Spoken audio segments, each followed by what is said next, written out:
भारतीय क्रिकेटच्या इतिहासात 2 वर्षात आपण 2 सुवर्णक्षण पाहिले, सलग 2 T20 वर्ल्ड कप आणि 2 विश्वविजेते कर्णधार। पण हे दोन्ही विजय आणि दोन्ही संघ वेगवेगळे ठरत आहेत। एका बाजूला रोहित शर्माची अनुभवी आणि जिद्दी फौज, तर दुसरीकडे सूर्यकुमार यादवची निर्भय आणि आक्रमक यंग ब्रिगेड। 2024च्या वर्ल्ड कपमध्ये रोहित शर्माच्या नेतृत्वाखालील संघात अनुभवाचा डोंगर होता।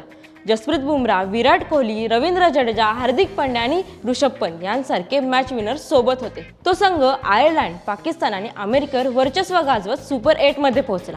तिथे अफगाणिस्तान, बांगलादेश आणि ऑस्ट्रेलियाला धूळ चारली आणि सेमीफायनलमध्ये इंग्लंडला 68 धावांनी लोळवलं आणि फायनलमध्ये रोमहर्षक सामन्यात दक्षिण आफ्रिकेला 7 धावांनी पराभूत करत वर्ल्ड कपचा दुष्काळ संपवला।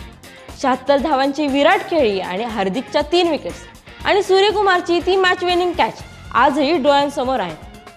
ती टीम जिद्दी होती।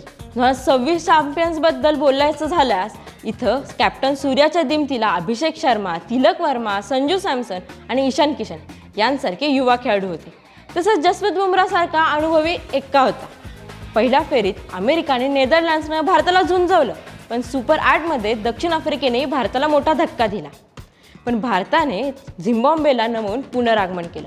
वेस्ट इंडिजनेही थोडं टेन्शन दिलं होतं, पण संजू सॅमसनच्या खेळीने आपल्याला सावरलं। सेमीफायनलमध्ये 250 धावा करूनही इंग्लंडनं जवळपास मजल मारलीच होती, पण फायनलमध्ये न्यूझीलंड विरुद्ध 255 धावांचा डोंगर उभा करून 96 धावांनी मिळवलेला विजय हा या टीमचा धाक सांगणारा होता।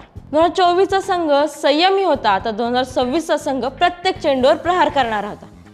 आता सर्वात मोठा प्रश्न, जर 2024चा भारतीय संघ आणि 2026चा भारतीय संघ आमने सामने आले तर कोण जिंकेल?